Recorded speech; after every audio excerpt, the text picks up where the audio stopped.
I always say our perspective matters and it changes everything. And when I allow myself to see my own perspective instead of everyone's perspective around me, I can change my life. I can heal my life. I can live my life.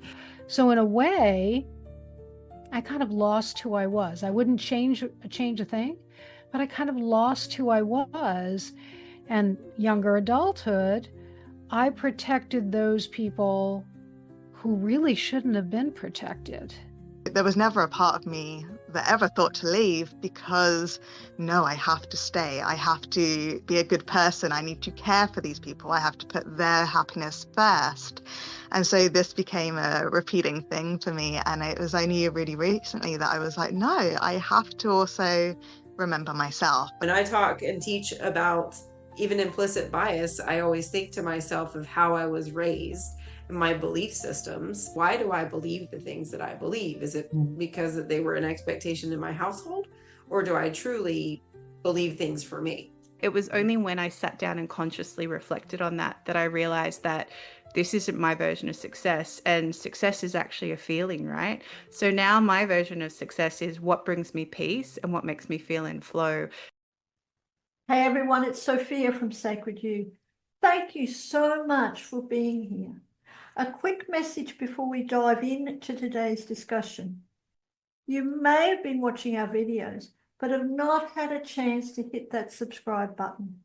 So if you have gained value from our conversations, from our channel, it would be so appreciated for us if you would hit that subscribe button below right now and even give us a like. What that means is not only does it allow us to grow our subscriber base, but it also allows us to bring in even more guests for you to listen to. And you will be one of the first ones to be notified.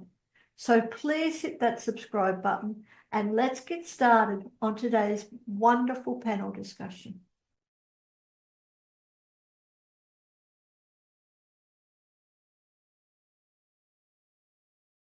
Welcome, ladies, to Sacred You and our beautiful panel that we're going to be speaking with today. These beautiful ladies and myself are here to, we're all about energy, aren't we? Seeking the journey of life back to self, which I like to call it. And today we're talking about what my childhood expectations are and how are we living through that. I'll just read it, the actual, what it says. What are my childhood expectations and how are they impacting your life? And we look at ourselves and we always talk about our childhood and we always remember great things, but a lot of the time we remember the harsh things or the little things that happened that made us feel uncomfortable or sad or whatever, and how that impacts our life today, because we think that's just our childhood, but our childhood is really,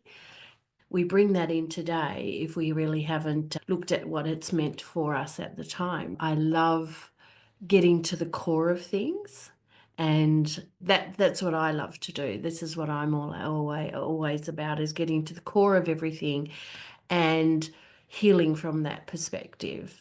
And I always say our perspective matters and it changes everything. And when I allow myself to see my own perspective instead of everyone's perspective around me, I can change my life. I can heal my life. I can live my life. So that's what I help people do. And here I'd love to introduce all these beautiful ladies and hear a short note about what they're doing, and all their information will also be in the there for us to be able to get in contact to them, whoever you are so drawn to, because that's what it's all about. We're all different and we're all attracted and feel connected to somebody. Yeah, I'd love to start with you, Elizabeth. Tell me a short bit about yourself, what you do, what you love. I'd be honored. Thank you. Thank you. I have a mission and a passion to work with people who are in trauma, and whether it is recent trauma, childhood trauma, past life trauma. I work through the quantum field of energy, Reiki, in transmuting emotions. I also work in the angelic realm and work with a frequency of numbers. So lots of different tools that help to help people to find really that, as you were saying, that root cause, and being able to weed it out in a safe space and helping them to transform. Oh, that's beautiful. And yeah, all those tools. And it's amazing how all those tools, we just weave it to actually serve each person individually. Yeah, because we're not all the Exactly. same, are we? So yeah, thank Exactly. you for that. Becca, I'd love to hear about you. Yeah, you can call me back. That's fine. My daughter's Becca. Yeah, so go ahead, no worries. Beautiful. Yeah, so I do lots of different things, lots of different healing modalities, whether that be various forms of massage. I do energy healing, I do crystal healing. I also do things like tarot reading, oracle card readings, pendulums, all that kind of good divination kind of things. And then my absolute passion right now is the Akashic Records, because I'm a coach for them and I help them go into their own records and discover the answers for themselves. So for something like we're doing today, they would go in and they would find out any childhood trauma or belief systems that came from their childhood and be able to get to the root cause of it, heal from that and release it, and feel much better in their lives. So That's that's my beautiful. current favorite thing out of my list of things that I do. Beautiful. Yeah, and again, so many tools and so many. I just love the weaving that you can do, and the weaving just to serve people on an individual basis to really see them flourish and change. Yeah. Catherine. Yeah, so I'm a leadership coach, intuitive healer, a podcaster, author, and an international speaker. And I am focusing currently on empowering mums and to own their powerful no, and learning how to say no to children, their family, clients, friends, and sometimes yourself, because so often we like to get into these patterns of saying yes when we should be saying no. And I do that through a different range of things. But the whole point is to actually build a life that aligns with you and your soul and still have everything you want with your connection with family, health, and a business that aligns with your soul. So that's a little bit about me in a nutshell. So I love this topic today. It's so Yeah. perfect. Oh, that's beautiful. And yeah, us women, mothers, even fathers who are stay-at-home fathers, we all lose ourselves. Don't we? Lose our identity, we lose who we are, and we give it to everybody else. Yeah, beautiful. Thank you for sharing. Lauren. Hey everybody, I'm Lauren, and I am actually an assistant chief with a local law enforcement agency. So my background's a little bit different than most of others. But I also am a public speaker that speaks on professional and personal development, and especially how personal development yields into your leadership, and then also do podcasting and leadership mentoring and coaching as well. Beautiful. That's so beautiful. And yeah, and it's different, but you bring, I love how you all bring different aspects because we are all individuals and we are all see things differently and how it works in our brain and our body. So all of you just have these beautiful ways of helping people see themselves. So I love that. So as I said, I'm also the same. I've done so many modalities on healing, touched on quite a few different things. It's such a big list, and just loving people help them get to the core of who they are, why they are, how they are, and help them bring that to the surface by letting go and working through all the trauma that they've had. Yeah, let's get into it. Very excited. And as I said, our subject is what are my childhood expectations and how are they impacting my life? And I'd really like to start with you, Catherine, and ask you, can you recall a moment when you realized you were living someone else's version of success, love, and happiness? This is my story. So, my background is a speech language pathologist, and I built two very successful companies and was always the high achiever. I always had to get the marks, make sure I was the A plus student, gold star. And the first company I built was a seven-figure company. So I knew what I was doing. And then I had a fallout with my business partner. And then I chose to just focus on my own company, which ended up being a six-figure business. And through all of that, I never once felt fulfilled. I would continually keep chasing a bigger dream, the next goal, the next success, the next marker. And I found myself working 7 days a week. My health was suffering because I was constantly stressed. I say I worked 24/7 because I would wake up in the middle of the night and actually learnt about that delay send button on the email. And I would start doing all my to-do lists then. And it was really draining. It got to a point where every week I was seeing my naturopath and taking a box of supplements home just so I could survive.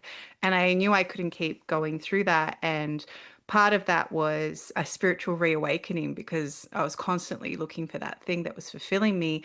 And then I realized I was living everyone else's version of success. I had the home, I had the two cars, I had built this beautiful big dream home and all these things. And when it came down to it, it wasn't fulfilling me. It wasn't serving my purpose anymore. And I love my home, but it's not serving me anymore. So we're actually in the process of selling it to leave. But but it's like a beautiful home. Like, why are you doing that? Because it's everyone else's version of how you should be living. And when I was going through my spiritual awakening, my company fell apart. That was actually my dark night of the soul, round 1, 2, 3. And I continually had staff leave in droves of 3. So in the period of a week, I had 3 resign. And it nearly broke me because I was there conscious of my health, conscious that I had to step back, didn't want to keep living in this fake success that I'd built that wasn't fulfilling me at all. And so once I got up from that, I kept going. And a month later, I had another 3 staff resign. And so then I was really angry at the universe, yelling. And then a month later, I had another 3 staff resign, and all within the period of a week each time. And so at the end of that, I realized that my company wasn't for me anymore. And I remember writing down this list in part of that journey of what I liked and what I didn't like about running this business. And I didn't like very much. And I was actually lying to myself about it, what I liked. Oh, I love doing accounts. No, I hate it. I hate doing accounts. I really do. But I tricked myself. Like, I love doing this. And then oh, I love talking to people on the phone about complaints. No, I really hate that. It was when it came down to it, even some of my staff, I couldn't stand half my staff because they were constantly in these victim stories. And I'm like, oh, how draining. And it was only when I sat down and consciously reflected on that I realized that this isn't my version of success, and success is actually a feeling, right? So now my version of success is what brings me peace and what makes me feel in flow.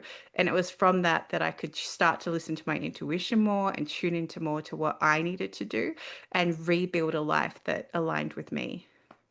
Oh, that's beautiful. That's a whirlwind, but it's beautiful. And yeah, just listening to how that all unfolded. Sometimes it takes that catastrophe for us to see ourselves and go, okay, what do I need to do for me?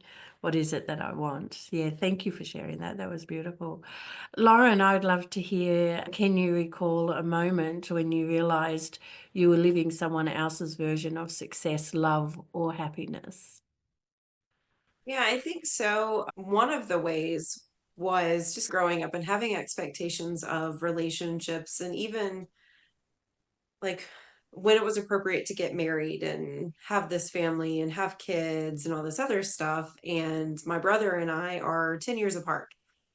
And in my head, I envisioned a certain thing. My mom compared us pretty good, that we were two very different people. And he was like the straight A student, so perfect. She would always tell you that she earned her parenting stripes with me because I challenged her. I would live to where I just was going to not be grounded, or sometimes it was worth being grounded a little bit. But when it came to after high school and after college, I was of this thought process in love, if you will. So my brother got married at 23. Ended up, he and his wife had gone to graduate school. They moved up to Boston. They had this great Victorian home with the picket fence and all this other stuff. They had 3 lovely kids. And my mom always had that expectation of me as far as like marriage and kids and everything. And I had that expectation of myself for a very long time. I ended up not getting married the first time until I was 34. And it took a long time to just realize that like I just needed to do it in my time. And then that ended up not working out, but I still felt like I felt a lot of pressure. My mom was sick and she was dying, and I wanted to be able to give her what her dream was for me. And not blaming or anything like that by any means, but I definitely think I had a jaded heart when it came to relationships when I was growing up, because I was always compared to, okay, Greg did this at this age, which means you have to wait to do this at this age. So I just assumed that like at 23, I would like probably just get married. And then also I assumed that I would have kids, and I never did, and I wasn't able to.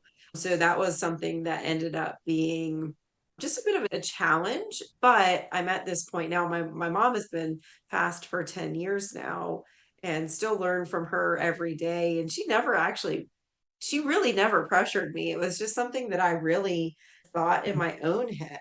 But as Catherine said, for the high achiever and always looking and going, my mom always had extremely high expectations of both my brother and me. And so always going for the next best thing. And she and I actually had a conversation one time that I still think of frequently, because I'm still a work in progress, is to be more present and to not always look for what's next. And she said, when we were in the hospital having this conversation one day, she's like, I think I may have made you a little bit too independent, and maybe a little too much of a go-getter, because I really need you to just sit down for a little while.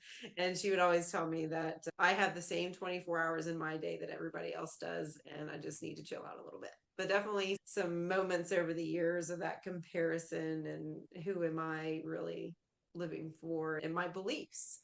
When I talk and teach about even implicit bias, I always think to myself of how I was raised and my belief systems.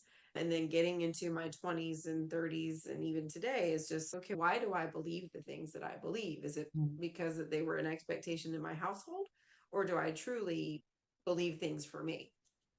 Yeah. Oh, I love that bit. What do I believe? What is the truth of me?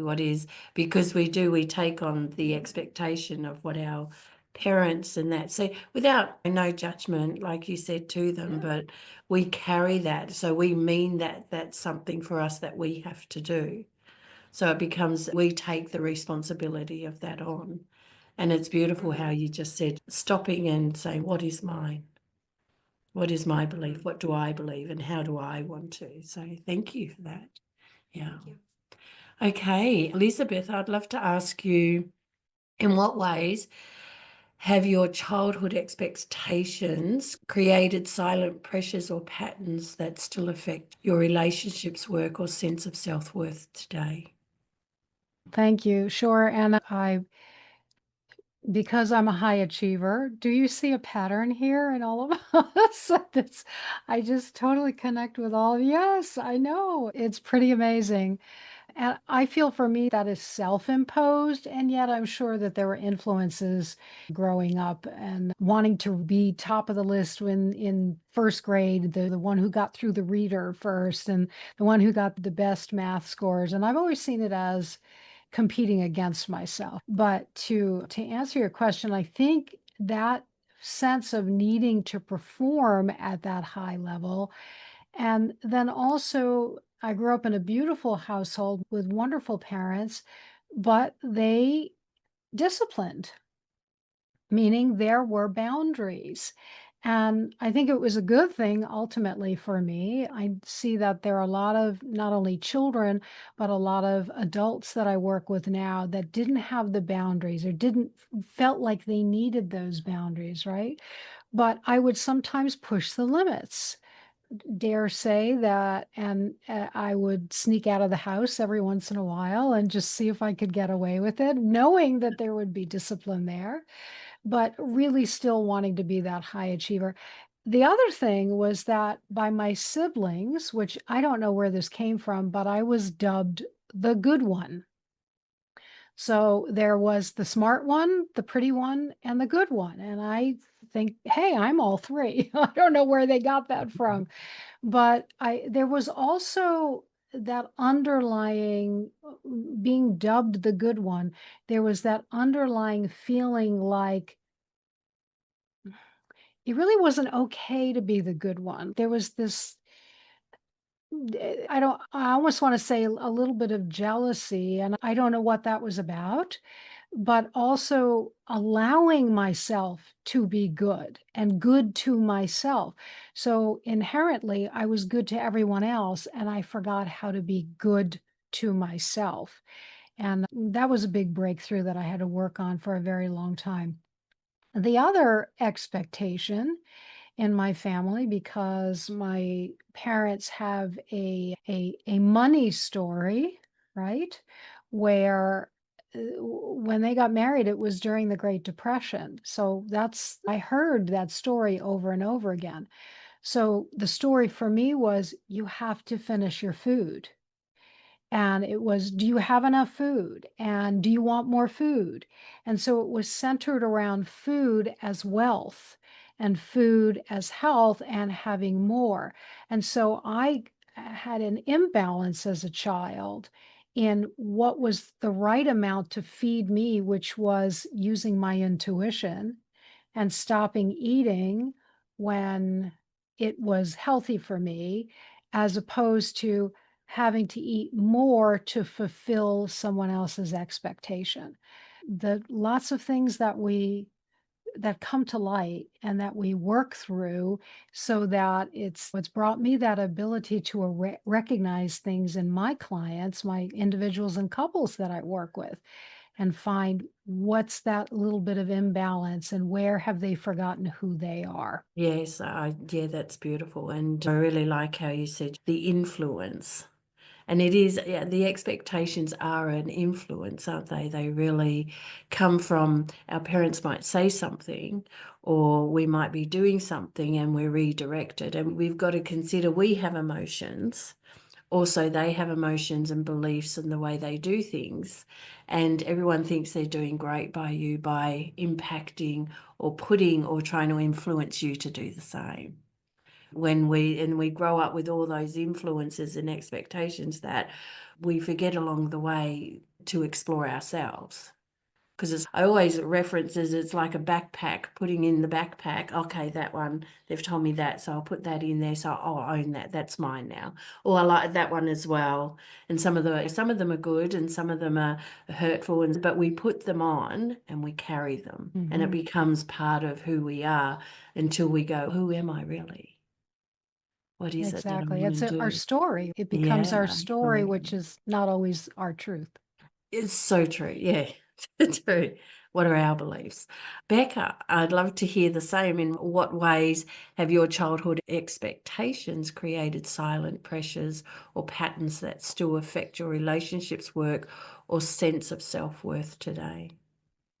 Absolutely. Yeah. So my mom, when I was growing up, from when I was actually 6 months old onwards, she was what we call in England a childminder. So it's not a daycare, it's just where you take like a few children, usually from the same family, to look after during the day. So from 6 months old, even though I obviously wasn't old enough to comprehend, I was always the older sister in the house. So I was always the one, I was like changing nappies or diapers or whatever you call them from a really like young age. So 2 or 3, I was changing diapers. I always have to be quite grown up. I always had to take a lot of responsibility and care for the littler children. And I had a younger brother, 3.5 years younger than me. And so I had to look after him. And there was always big thing with fairness for me, because I would be told, oh, you're too young to do that. And then before my brother reached that age, he would be allowed to do it. And it was just things like that where I was like, I'm the responsible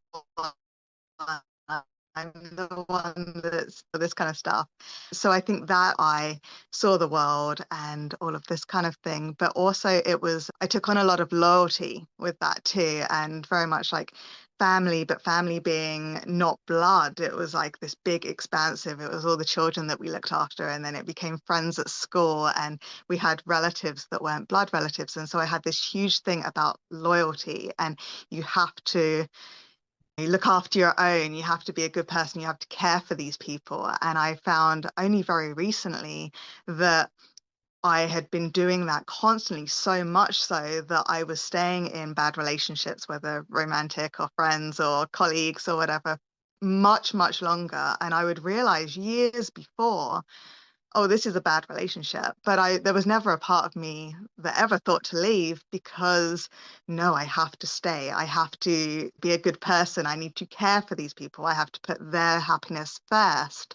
And so this became a repeating thing for me. And it was only really recently that I was like, no, I have to also remember myself. And it became like this self-care thing for me that I always had preached to clients and friends and everybody, but I'd never realized to do it for myself, because why would I ever do that for myself? I always had to take responsibility for others. I always had to care for others. I would never do that for me. So this became, I guess, the silent pressure for me of my childhood going all the way through, and I had not realized it until a year or so ago, which is ridiculous. Yeah, so that is probably, the biggest example and the biggest takeaway from that question. Yeah, that's beautiful. And I love how you say that it was only a year ago, because our journey isn't about we should know everything straight away. Our journey is about really finding out who I am, really finding out what is the mechanism of myself. How do I work?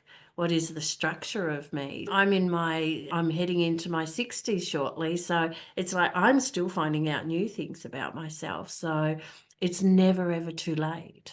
It's never ever too late to allow yourself to be vulnerable, to see yourself. So I think that's beautiful. And that is sharing all this stuff about ourselves. There's such a vulnerability there to help people to say, oh, okay, oh, I can see that in myself.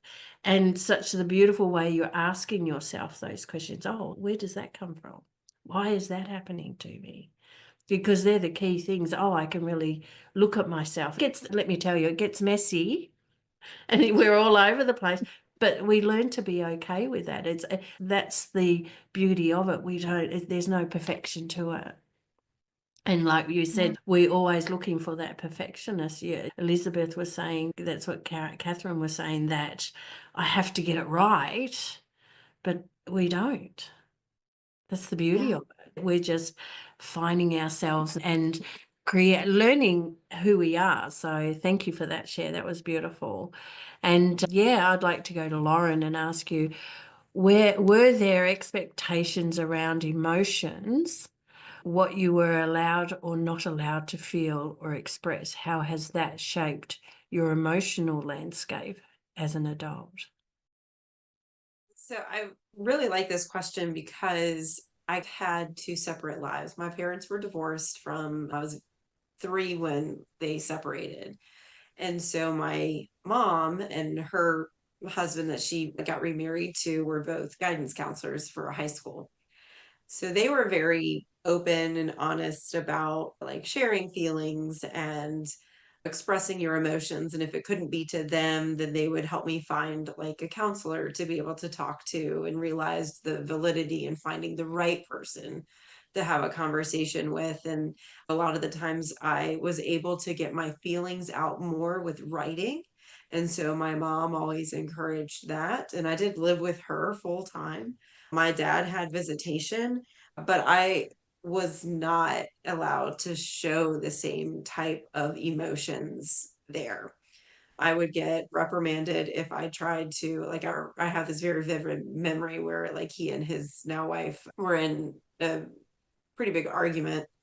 And I called my aunt to come pick me up because I felt uncomfortable in the situation. And I got reprimanded for reaching out to a family member and having them come and pick me up and remove me. So I had to stay. I was not allowed to leave with her. And then and on the opposite side of things, so like there, I wasn't really allowed to like share my feelings in my childhood with my dad. And when I did, I feel like he withdrew from me a bit. But then We also had conversations that I wasn't hugging my stepmom in a loving manner.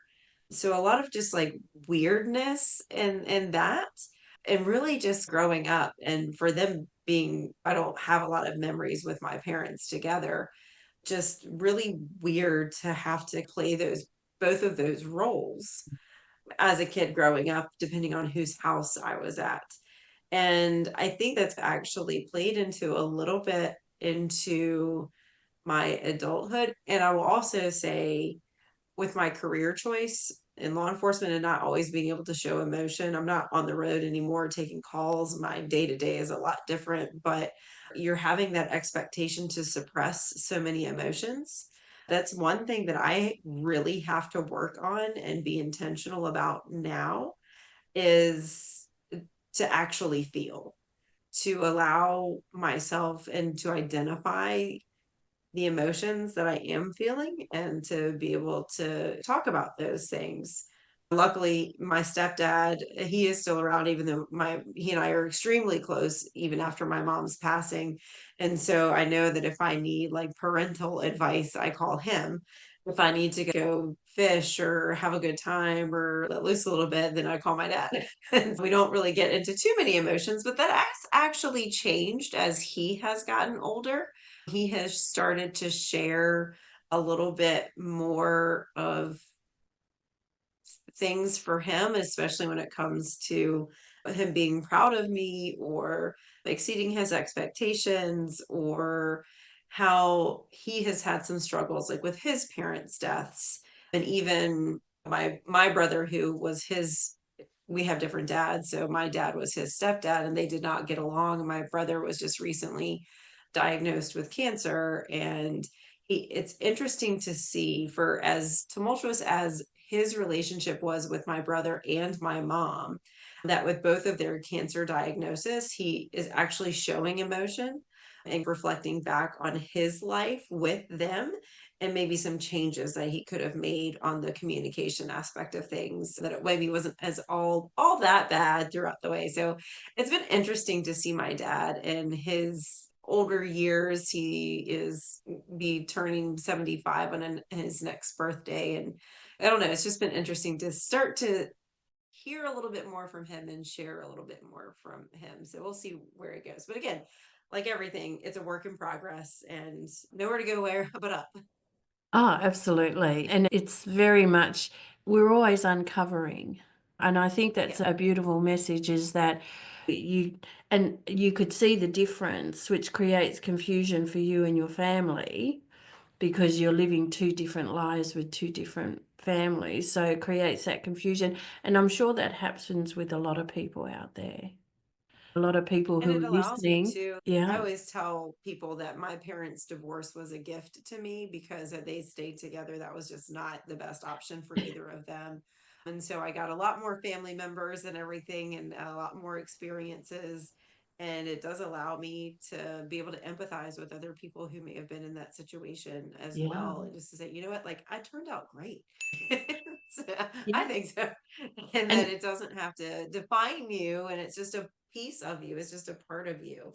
And then also just giving my dad the grace, even though like I don't have any like resentment or anything for him in the way that he raised me when I was with him.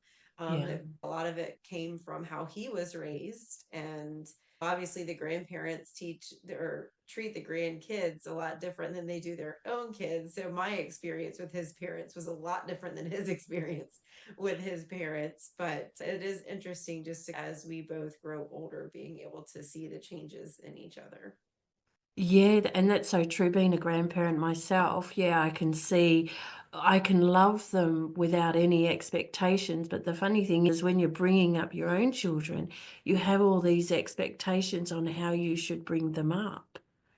That's the crazy thing about it, when all I needed to do was love them unconditionally and allow them to find their way, which I do with the grandchildren, which is so beautiful, and it unfolds. But it's us learning to do that with our children first, and not waiting for the children. All those expectations of myself as a mother have come from my mother and her mother, and it's such a roll on an ancestral thing that it should be this way. And then we let go of that and we have no expectations on our grandchildren. So it's all unconditional. So we do it backwards, unfortunately. So remember that, you young ladies, remember that. Yeah, thank you for that, Lauren. That was beautiful. Catherine, I'd love to ask, what kinds of roles were you expected to play as a child? Peacemaker, achiever, caretaker, rebel. How did those roles protect you then, and how do they restrict you now? You might have something outside of what I've just said as a role, an expectation. Yeah. Yeah, I feel like I readily resonated with Elizabeth before, how she was saying there's the smart one, the good girl, and everything. I had to be the smart and the good one, and then I ended up being the absolute rebel because I didn't want to do any of that. But at the same time, I became the fixer. So I would be the one that would fix I would just, when I was younger, my mum's, oh, it was always so nice. You would just give in to your sister when she cried and wanted your toys. And so that was like a role I'd actually taken on, was I constantly was fixing relationships, whether it's I wouldn't say something that I wanted to say because I didn't want to rock the boat and I didn't want everyone to be upset, or it was very much like a weird people pleaser thing. But it was when I truly stepped out of that role that my family didn't know what to do with me. And it wasn't until I'd left my first husband, and I still remember this moment with my sister, and she has this, she's very triggered by things. I hope she's not watching. She'd probably get cranky at me. But we were at the shops and she got hit by a person. We were having a great day and she got hit by a person by a bag and they didn't apologize. And that kind of pushed her into what I call as a black mood. So then she was really angry and she was bringing up all these things that had happened in the past with me and like ways that I treated her or things she wasn't happy with. And I went, I'm not that same person anymore.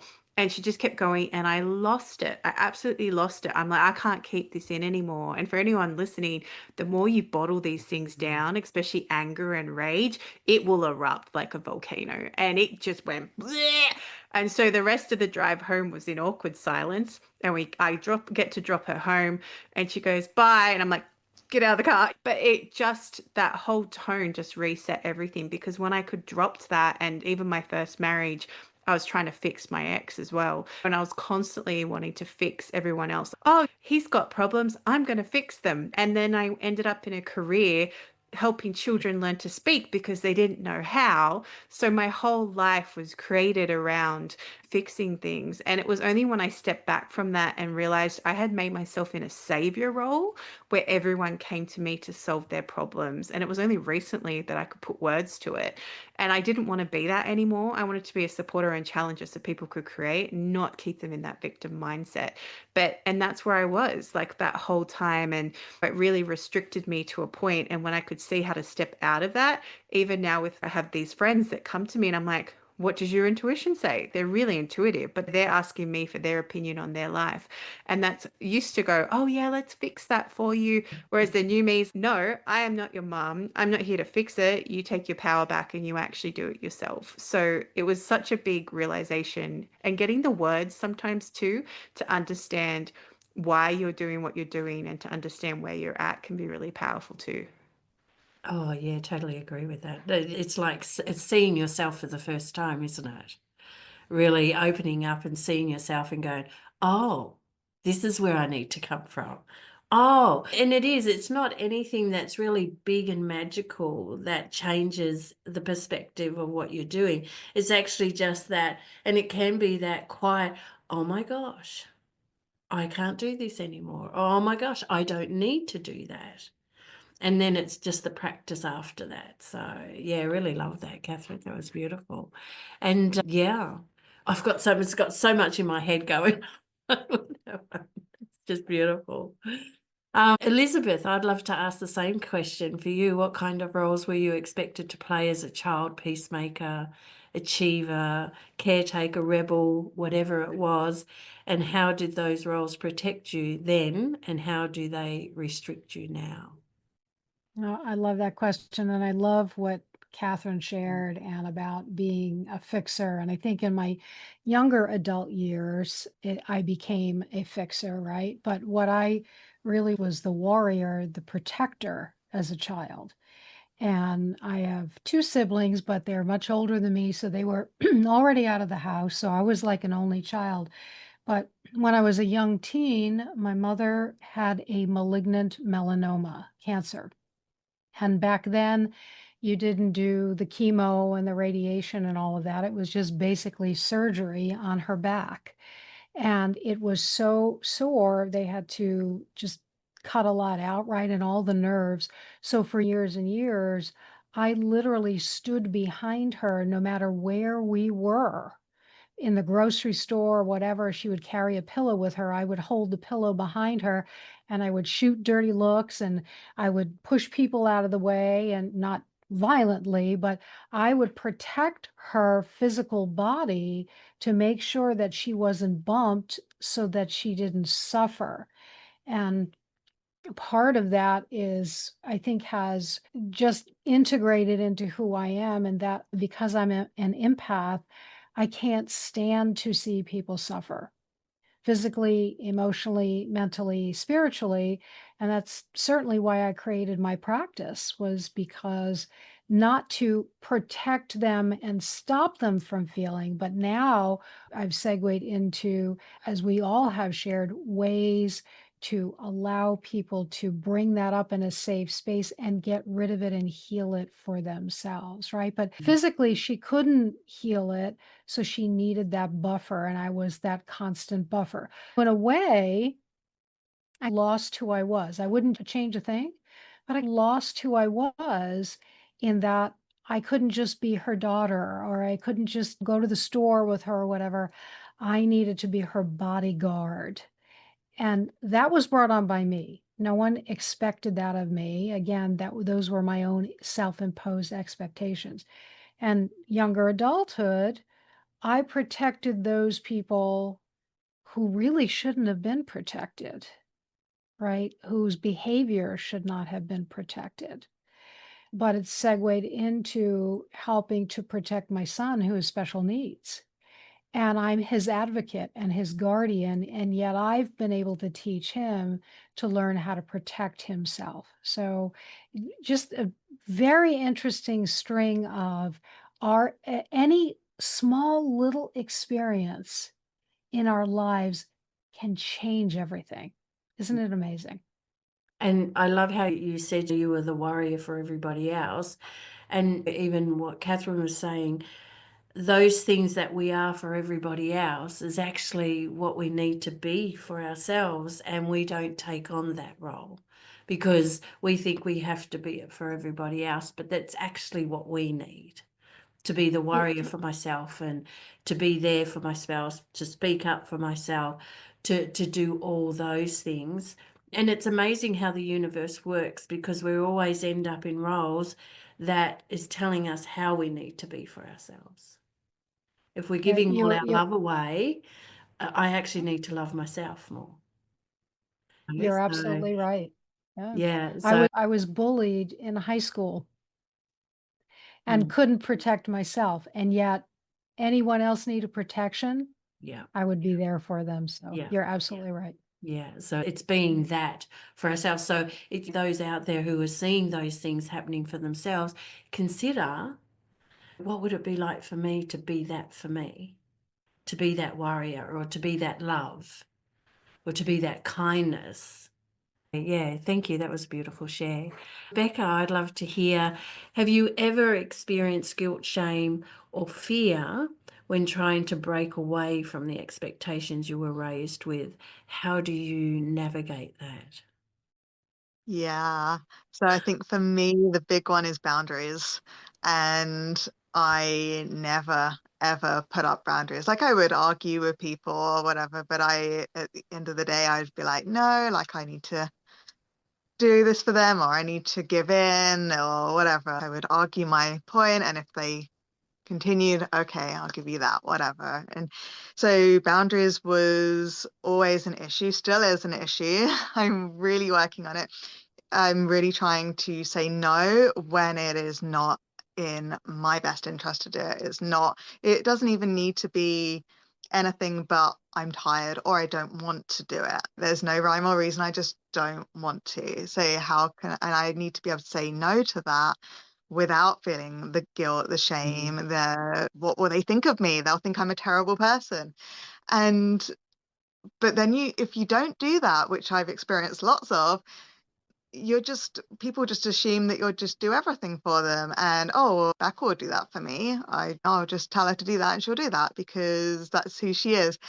And it's not always good for you to do that. You do need to fill your own cup first, right? You need to you can't just give and give because you'll deplete, you'll burn out, and you'll just not have the strength to have your own life and not be able to do the things that light you up. And so you're not being a bad person by saying no, by putting up these boundaries, by just taking time for you, just having a little me time is absolutely necessary. And we're, as a society, shamed into doing that. Like, you have to be a good person. You have to do things for others. Someone asks you to do something, of course you have to do it. And this is not the way you have to, especially because people will take advantage of that, and they'll latch onto that. And especially, like Elizabeth was saying, as empaths especially, people will really latch onto them and really make them do it because they know, consciously or unconsciously, that the empaths will feel bad if they don't do it, if they feel like they've hurt somebody or made someone feel insignificant or just made someone else feel bad. They end up feeling bad for years afterwards for something ridiculous and silly. Yeah, absolutely. And I love that. And I always used to consider, am I empowering them or am I taking their power away? If I'm doing it for them, I'm not empowering them to stand up for themselves or to do that for themselves, and I'm not empowering myself either. So it's like a double-edged sword, really, because by me not standing up for myself, I don't allow them to know themselves. Yeah. So that's a really beautiful thing to consider. And it's changing that perspective, isn't it? To see it that if I don't allow them to do it, they won't get that experience to learn what they need to learn for themselves. Yeah. And yes, I can feel all those emotions, but I can sit with that and hold myself in love and compassion to know that I'll be okay because they'll be okay. Yeah. Yeah. So thank you for that. That was a beautiful share. Catherine, I'd love to ask you the same thing. Have you ever experienced the guilt, shame, or fear when trying to break away from the expectations you were raised with? How did you navigate that? I know you've spoken a bit of that, but I'd love to hear some more. I had this amazing experience. It wasn't amazing at the time, but I recently ran a retreat just this weekend gone. And a few weeks before that, we were having dinner at a restaurant with my family. And we were talking about this retreat. And my dad said, "Are you going to make money?" And I said, at this stage, probably no. And my dad's background's an accountant. And then he went into this full default protection mode, right? And I was sitting there and I was having this experience, and it was so profound. The shame came, like being like shamed again, like a little girl for making this choice, for trying something new. But it came out like a bubble because I've done so much work on myself, and I just watched it rise, and then it just popped. And then and then the guilt came, and it came up and it rised, and then the embarrassment, and I could feel the embarrassment and the same thing. And then it was this sadness, just this sadness of not having the trust in me enough that I'm trying something and I can take a loss and fail forward. And anyway, so then he stormed off from the table, and then I was ready because I really liked this place we were eating. I'm like, I want to have my food and enjoy it, like stuff this, and I let it go. And my husband's sitting there going, "Did you just get shamed like a 12-year-old?" I said, "Yeah, I did a little bit, but at the same time, when you've had that much growth, you don't hold on to it anymore. You just feel it and experience it and let it go." So my dad came back to the table, and then my husband took off, and my dad did a half-ass apology. And I just said, "You actually need to let me fail forward, because this is me just learning from this and moving forward in my life. Failure is not a bad thing. It's where we learn and we have the most growth." Anyway, and then later that night we got home, and my dad rang me, and he said a profoundly apologized, like a heartfelt apology.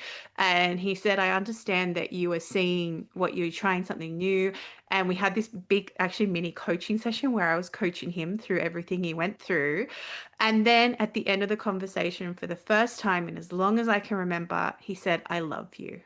And to me, all the crap I went through to get this retreat out, that was worth every single ounce of it. And that was my lesson. And when you have grown enough and you can see that and see that you can cause that change in your family at that big level, like what Lauren said before, her dad's finally sharing emotions, I fully understand, because it's so powerful when you can get that way. And the more you work on yourself and the more you acknowledge these emotions that would previously have shut you down, and it's not about ignoring them, it's becoming friends with them. So when they do come up like that, you can see it, you can feel it, and you can let it go. Because the quicker you feel it and let it go, the less it's going to impact you on the long term.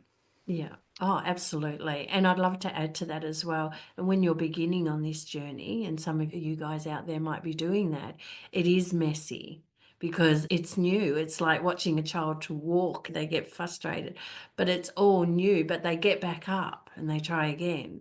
So it's about keep coming back to that, keep circling back and not giving up on yourself. I think that's the biggest thing. And Catherine, you explained that beautifully, but with what you went through is that, oh, I can really react here, but no, I'm just watching it unfold. And that's what ends up happening. And you don't react and you have no expectation of it. It becomes this thing, I love you anyway. Isn't it? I just love you anyway, and you have your opinion, but this is how I feel and how I'm going to live. So that was beautifully said. Thank you. What I would love from everyone is what tools, truth, or experience help you begin to see those childhood expectations clearly and choose differently for yourself. Because I'm sure there's so many people out there who might see this and go, oh, but I'm just beginning. What was the beginning like for you? So that's a beautiful question to see how you started out in a sense. Becca, I'd love to hear you to go first.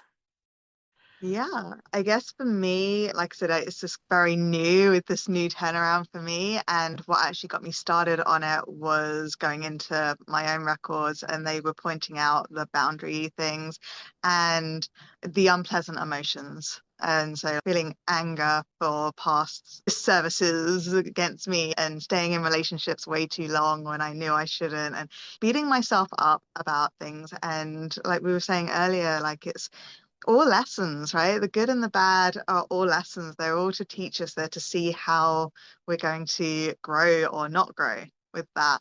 And so for me, I found that anytime anything came up for me, and then loads of trauma things that come up, and it used to be quite panic attacky and all that stuff, and now it's got less and less, because every time that happens now, depending what I'm able to do in the moment, whether there's people around or not, the whole hand on heart thing, and breathe and just listen to, okay, so what emotion is coming up? Name that emotion. Is it anger? Why are you angry? Are you angry at yourself, or are you angry at them? And usually it's more anger at myself, right? And that realization straight off, even though it's them that was doing the bad thing, I'm angry more at myself for allowing that to happen to me, right?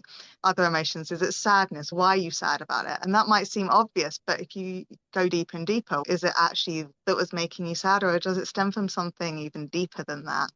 And so it really is, the things that helped me was to be present with myself and to question, especially the negative emotions surrounding what was coming up for me. What does that really mean? Why am I reacting like that? Because it's not, my body's not reacting, my mind's not reacting in these ways to continue the pain, to continue the trauma. It's saying, hey, let's deal with this. Let's find out what it is about this that you can't let go of, or that you're struggling with, and let's see how we can move on from that. And honestly, it's getting, like I said, less and less time between each of these. And it's really interesting because, again, these are techniques and things that I've taught other people for years, and I've never bothered to do them on myself. And it's fascinating. I'm always like, yeah, I think healers in general do this, where like healers and therapists will have the best advice for friends, family, and clients, but they can't take that themselves, right? They don't feel worthy to do it for themselves. So that's literally the journey so far with me and the tools that I've used. Beautiful. Thank you. Elizabeth. Well, I love everything that you explained, Becca. Thank you for that. On a similar note, it's being an observer. I learned how to be an observer rather than allowing the emotion to attach because that can be implanted in the cellular level. I believe it was Catherine who was talking about anger at one point, and that can get implanted in the liver, right? The liver holds that fear and anger. Being an observer and stepping back and just saying, and rather than taking on the emotion, I've learned how to say, that's interesting. And just look at it and then ask more questions. What is it about that? And even if you're having this conversation with yourself, right? I've done a lot of energy healing and releasing of emotions on myself as well as my clients. And one of the tools that I love to use is numerology. So when I do other people's charts, long ago before I worked with clients on this, I did the charts of my family members. And lo and behold, I would look at the vibration of their numbers and how they work and how they think and how they are, what their paths are. And I'd go, oh, that's why they act that way. And then it wasn't personal anymore. It was like, okay, that's the way they express themselves. And I just happen to be in the way at the moment. So it's detaching from taking on all of the emotion and holding on to it and walking around with that, whether it's for 2 minutes or 20 years. And also, not only staying true to your inner intuition, but knowing that there's a higher power, whatever you call that higher power by, that higher power is within us. And sometimes we think we have to do it alone, and we do not. Sometimes it guides us to a person in a body who can help us to unlock it and release it, but we're never alone. So ask your higher guidance, ask God, ask the angels, whoever it is that you connect with, ask galactics, whatever it is, ask for that help because we are never alone. Beautiful. Thank you. That was beautiful. Catherine. Yeah, I'm like, where do you start with this question? But I fully agree with Elizabeth with the numerology, but I find any sort of tool to get to know yourself better and know others better is so powerful, whether it's numerology, astrology, human design, gene keys, whatever, because the more you get to know yourself and why you react and how you react, I think one of the most powerful things I learned was when I'm not in alignment, I get frustrated. And I knew straight away that when I started getting that frustrated feeling, I could question why I wasn't feeling in alignment. And I also had a really powerful naturopath who supported me and finding support, as Elizabeth touched on too, who supported me unpacking emotions, like Becca said. And he did neuroemotional technique. And so we were doing NET, and that inspired me to go learn about that, because how buried your emotions are in your body and finding ways to pull it out and find the cause of that event or the trigger of who you are and who you've become can be so powerful. And finding that actual original event, it can change your whole outcome of who you are. And I say the last thing was like learning how to be in touch with my intuition and actually trusting it, because so often that would help override and change your perception, and having that compassionate inquiry about what does this actually mean? Why? And stopping when you react and actually seeing yourself reacting and being able to do that and go, hang on, why am I reacting to a pair of shoes left on the doormat? It doesn't matter. Like, why am I so angry about this? And actually unpacking it and being that compassion with yourself to see where that comes from can be a really powerful tool as well. Beautiful. Thank you. Thank you. Lauren. Definitely something still learning and going through, and I've already taken a little bit of bits and pieces from what everybody has said. I think one of the biggest things for me is as I reflect on my childhood experiences and the expectations that were brought on me, just kind of sitting with how do I feel about those things now in my life now, and what do I feel is serving me, and what do I feel is hindering me? And then being able to, if I feel like it's something that's hindering me, but is there a way that I could turn it positive, or do I just need to go ahead and let it go? And really doing that self-evaluation and trying to have some emotional intelligence for myself to try to make sure that I am living who I believe I should be. And sometimes it does take a little reminder or two.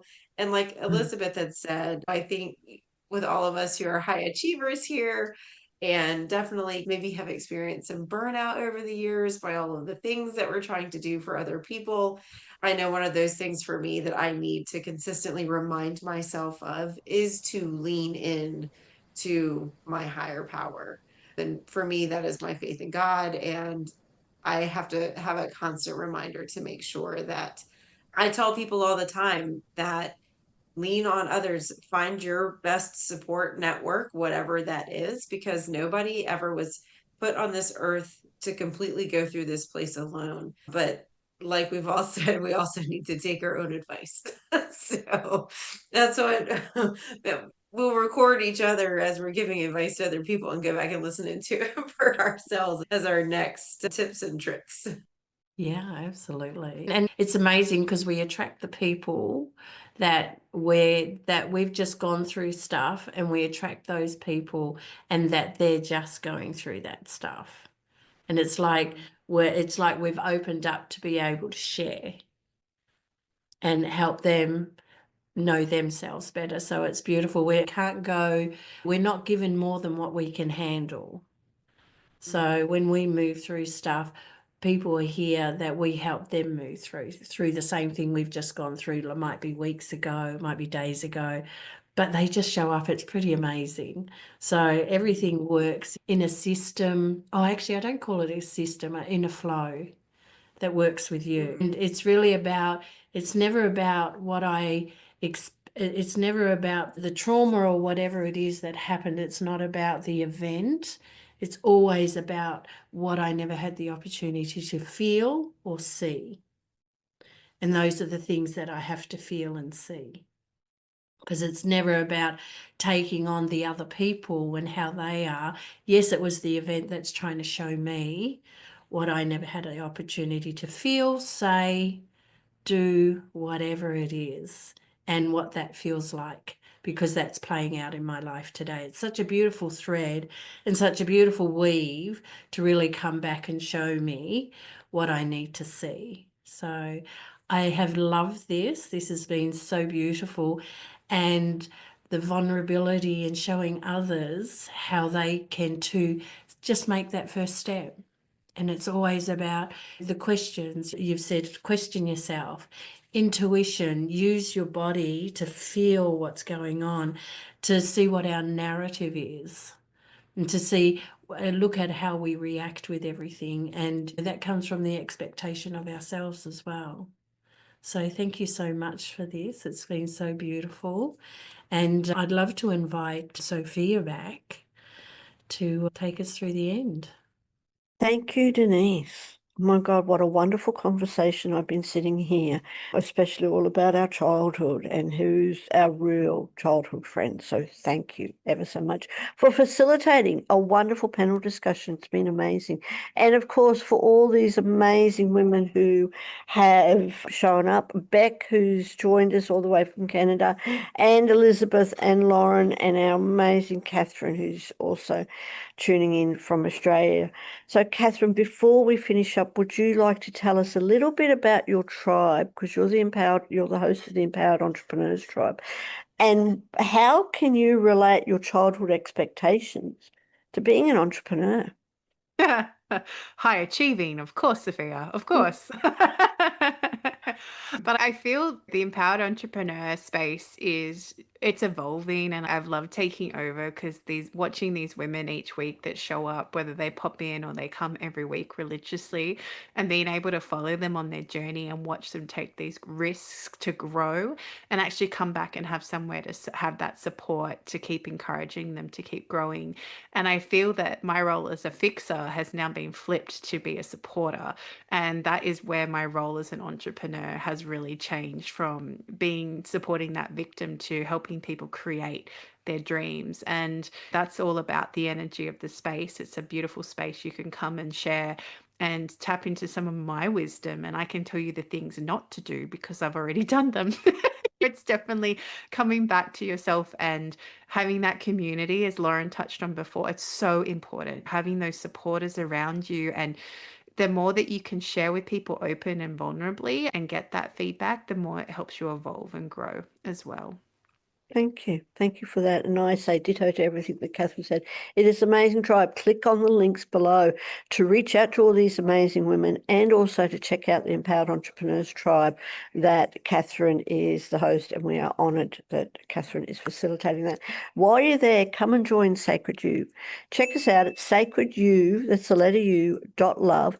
Check out the website, but join us for free by /join free and come and join the village where we go live in the village for the Empowered Entrepreneurs Tribe, for all of our other tribes. We've got, I don't know, about 20 other tribes that we go live in the village, plus our panel discussions, our wisdom circles, and so much more. So come and join that. And like I said, do reach out to these amazing women who have just taken up an hour plus of their time to share their wisdom about childhood expectations and how that's affecting us now in our adult life. So again, thank you, Denise, Elizabeth, Lauren, Becca, and Catherine for being here for a wonderful panel. And I really do look forward to seeing you for the next one, which is coming up in just a couple of weeks' time. Thank you. Thank you.